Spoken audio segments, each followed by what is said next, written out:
एक जानवर के डॉक्टर हैं जिनका नाम है मोहन भागवत। उनके दो परिचय हैं, वो आरएसएस के सरसंघ चालक भी है और दूसरा परिचय है वो पेशे से जानवर के डॉक्टर हैं।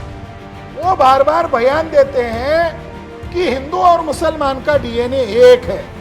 बीच बीच में बयान ये भी देते हैं कि सभी का डीएनए समान है।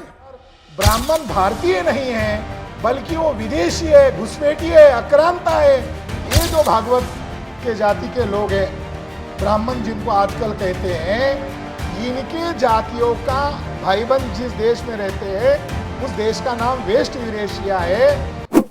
ये जो किताब आज प्रकाशित की गई है, इसके अलग अलग राज्यों में हम कार्यक्रम करने वाले हैं, क्योंकि ये लोगों को जगाने का एक बहुत बड़ा मुद्दा है। 2012-13 में हरियाणा के हिसार ज़िले में एक साइट मिला था। उस साइट का नाम है राखीगढ़ी। वहाँ लगभग 4700 साल पुराने कंकाल मिले। ये दुनिया वालों के लिए बड़ा अजूबा था कि इतने प्राचीन कंकाल सुव्यवस्थित अवस्था में मिले। वहाँ पूना के डेक्कन कॉलेज के आर्कोलॉजिस्ट लोगों ने वहाँ खुदाई की, यानी उत्खनन किया, और जो कंकाल मिले उस कंकाल में से एक कंकाल का कान के पीछे का एक हड्डी है, क्योंकि अपने शरीर में कान के पीछे की हड्डी मजबूत होती है साइंस की परिभाषा में। तो उस हड्डी को कोरिया भेजा गया प्रयोगशाला में, और उसका रिपोर्ट 7 सितंबर 2019 को प्रकाशित हुआ। उस रिपोर्ट का ये कहना है कि जो हरियाणा के राखीगढ़ी में हमें कंकाल मिला, वो कंकाल भारतीय डीएनए का है। उसमें ब्राह्मणों का डीएनए और ईरानी फार्मर्स लोगों का डीएनए नहीं मिला। मगर आरएसएस बीजेपी के लोग बहुत बदमाश लोग हैं। उन्होंने जिसके नेतृत्व में खुदाई चल रहा था, वसंत शिंदे, वो जाति से मराठा है और डेक्कन कॉलेज के प्रिंसिपल थे, उसको मीडिया के सामने बिठाया। और यहाँ लखनऊ का एक दूसरा व्यक्ति है आरएसएस से जुड़ा हुआ, नीरज रॉय। इन दोनों के द्वारा यह प्रोपेगेंडा कराया गया कि राखीगढ़ी में जो डीएनए मिला वो आर्य ब्राह्मणों का डीएनए है, जबकि वो रिपोर्ट में ऐसा कहीं पर भी लिखा हुआ नहीं है, बल्कि हेडिंग है। बहुत सारे लोग साइंटिफिक शब्दावली को नहीं जानते हैं, मगर जो लोग जानते हैं वो भी नहीं बोल रहे। ये भी एक बड़ी समस्या है। उसके शीर्षक में क्या लिखा है? स्टेप पैस्टोरलिस्ट लोगों का डीएनए का अभाव और ईरानियन फार्मर्स लोगों के डीएनए का अभाव। अब स्टेप पैस्टोरलिस्ट लोग किसको कहते हैं? ये जो भागवत के जाति के लोग हैं, ब्राह्मण जिनको आजकल कहते हैं, इनके जातियों का भाईबंद जिस देश में रहते हैं उस देश का नाम वेस्ट यूरेशिया है, और वहाँ के नागरिकों का नाम स्टेपे पैस्टोरलिस्ट है। शुद्ध भाषा में हिंदी में उसको जंगली असभ्य यामिया प्रजाति ऐसा कहते हैं। वो वहाँ के रहने वाले हैं। मगर इस शिंदे ने क्या किया? इसको लालच दिया गया और इसको आरएसएस के द्वारा रिकमेंडेशन करवाने के लिए कहा गया, और इसने भारत सरकार को लिख कर दिया कि ब्राह्मण लोग बाहर से आए थे, ये आज तक हम लोगों ने पढ़ा है, अब इसको बदला जाना चाहिए। अब जो नई शिक्षा नीति बनेगी इसमें यह शब्द जोड़ा जाए कि ब्राह्मण लोग यही के मूल निवासी है। अब नई शिक्षा नीति जिसके जरिए से उत्तर प्रदेश में 27,500 स्कूल बंद कर दिए गए थे, वो नई शिक्षा नीति का रिजल्ट है। और पूरे देश भर में नई शिक्षा नीति लागू हो गई है, जिसका मतलब है मनुवादी सिलेबस, धार्मिक सिलेबस, और सारा केजी टू पीजी तक ये पढ़ाया जाएगा कि ब्राह्मण लोग यही के मूल निवासी है।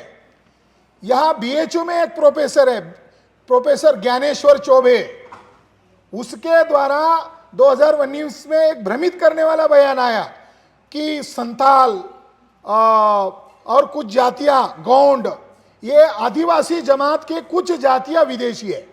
यानी उन्होंने उन तबके को पकड़ा जिनमें युक्तिवाद करने की क्षमता नहीं है, या कोई प्रोफेसर है बोल नहीं पाएंगे नौकरी के कारण, या उनके अंदर संगठित शक्ति का अभाव है, तो तो उन्होंने दिशा भटका दिया। मगर इस डीएनए की किताब में उन सभी बातों का जवाब दिया गया है। डीएनए मिला ऐसा उस कंकाल में कहा, मगर 2019 में जो साइंस जर्नल में 117 डीएनए साइंटिस्ट लोगों का रिपोर्ट आया, उन्होंने तो तारीख के साथ बताया कि ब्राह्मणों का भारत में एंट्री कब हुआ। और राखीगढ़ी का डीएनए रिपोर्ट बता रहा है कि जो कंकाल मिला है वो आज से 4700 साल पुराना है, और ब्राह्मणों का भारत में एंट्री का पीरियड 4000 साल का है। यानी कंकाल 4000 साल से 700 साल और पुराने मिले। जब ब्राह्मण भारत में आए ही नहीं थे तो राखीगढ़ी के कंकाल में उनका डीएनए मिलने का सवाल ही नहीं पैदा होता। तो ये बातें इसलिए बताना जरूरी हो रहा है कि हम लोग भागीदारी की तो बातें कर रहे हैं, मगर हमारे ही देश को विदेशी लोगों ने कब्जा करने के लिए सरकारी सिलेबस में ब्राह्मणों को मूल निवासी घोषित करना आरंभ कर दिया है।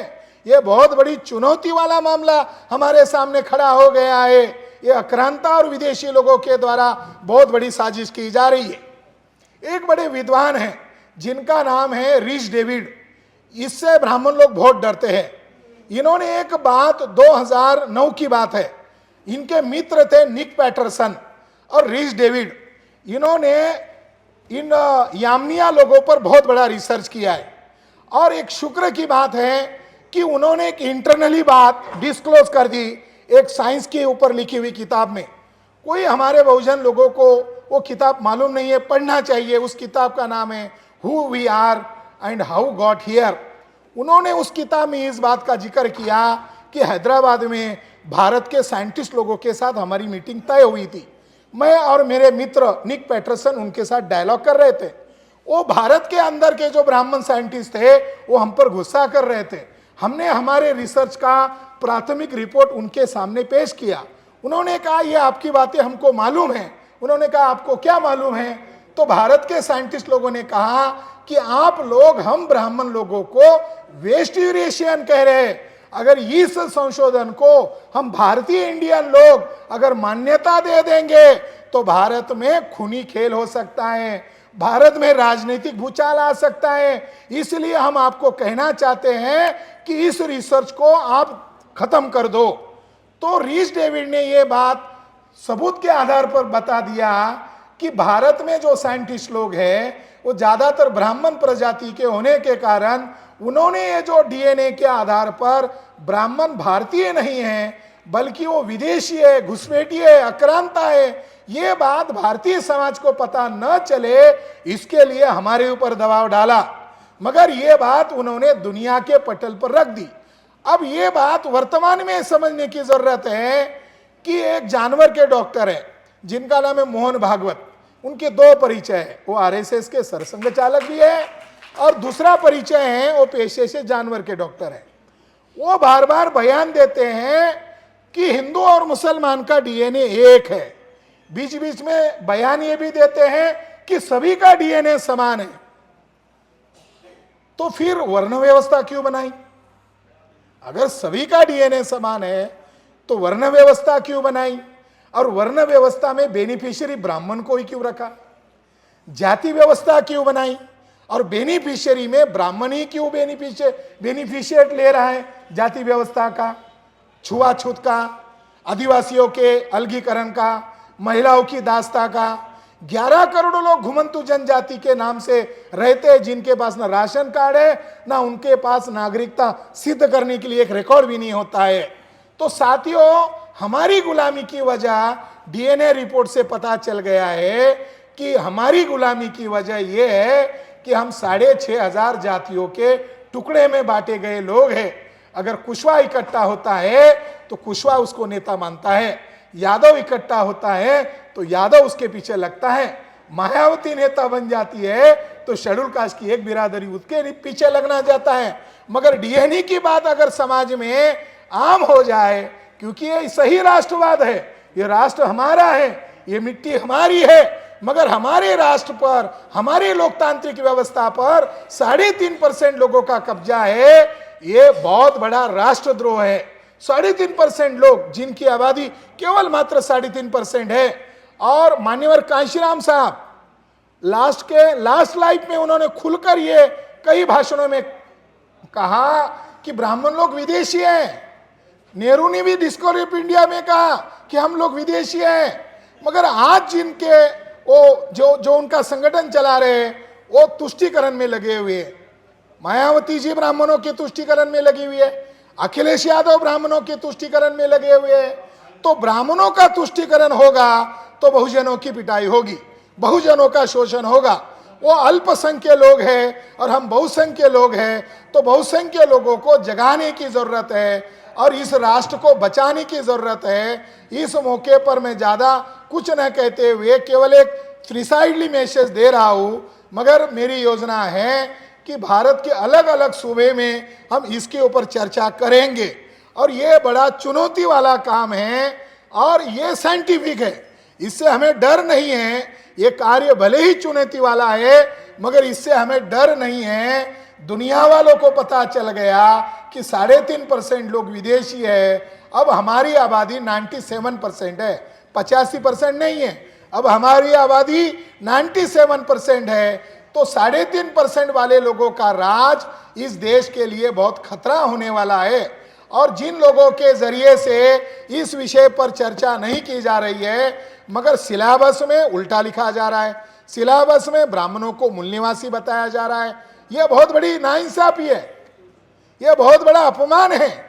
जो बातें डीएनए साइंस मान्यता नहीं दे रहा है उन बातों को सिलेबस में जोड़ना कितना अनसाइंटिफिकली है, कितना संविधान का द्रोह करने वाली बात है। बल्कि ये डीएनए रिपोर्ट आने से भारत कम से कम 131 सांसद है शेड्यूल कास्ट के, 1050 एमएलए है, बल्कि उनके द्वारा ये डिमांड करना चाहिए था कि संविधान में आप मनमानी तरीके से संशोधन कर रहे हो, ईडब्ल्यूएस के नाम से सवर्ण ब्राह्मणों को जोड़ रहे हो। चलो तुम्हारे अमेंडमेंट को हमने मान्यता दिया, अब हमारी भी एक अमेंडमेंट है कि डीएनए के आधार पर अगर ब्राह्मण विदेशी है तो उनको द्वितीय दर्जे का नागरिक रखा जाए या नागरिक के तौर पर रखा जाए। इसके बारे में कोई अमेंडमेंट भारतीय संविधान में होना चाहिए। क्यों होना चाहिए? क्योंकि वो संविधान द्रोह कर रहे हैं। अभी मालेगांव बम ब्लास्ट मामले में आरएसएस के ब्राह्मणों को रिहा किया, उसमें लेफ्टिनेंट कर्नल प्रसाद पुरोहित है, आपके उत्तर प्रदेश का रमेश उपाध्याय नामक एक ब्राह्मण है, कई ब्राह्मण हैं। तो फरीदाबाद में एक गुप्त मीटिंग हुई थी। उस मीटिंग का जो मुखिया था उसका नाम है लेफ्टिनेंट कर्नल प्रसाद पुरोहित। उसने गुप्त मीटिंग में, जिसमें आरएसएस के बम फोड़ने वाले ब्राह्मण थे और बीजेपी के एमपी लोग भी थे, उस गुप्त मीटिंग में पुरोहित ने कहा, बहुत बड़ी इंपॉर्टेंट बात उसने कही, और मालेगांव बम ब्लास्ट और देश भर के बम ब्लास्ट के मामले में चार्जशीट के समय में महाराष्ट्र के जो एटीएस थे उन्होंने वो रिकॉर्ड दर्ज करके उनके 48 वीडियो और ऑडियो मिले थे लैपटॉप में। उसमें से फरीदाबाद की मीटिंग को शब्दांकन करके ट्रांसक्रिप्ट करके कोर्ट में चार्जशीट के साथ दायर किया था बॉम्बे हाई कोर्ट में। उस मीटिंग में 2008 में फरीदाबाद के मीटिंग में पुरोहित ने यह कहा था, we will fight this constitution, we will fight this nation because this nation is not ours. बाहर भले ही बोल रहे हिंदुत्व की बात, मगर सीक्रेट मीटिंग में वो क्या प्रैक्टिस कर रहे हैं? हमें भारत का संविधान बदलना है, हमें भारतीय लोगों को कुचलना है, क्योंकि हम लोग भारतीय नहीं हैं। सीक्रेट मीटिंग में प्लान कर रहे हैं, हम भारतीय नहीं हैं, मगर बाहर आकर एससी एसटी ओबीसी को हिंदू के नाम पर बरगला रहे हैं और डीएनए के आधार पर ब्राह्मण विदेशी है। इसीलिए अब नारा चलेगा, जय मूल निवासी।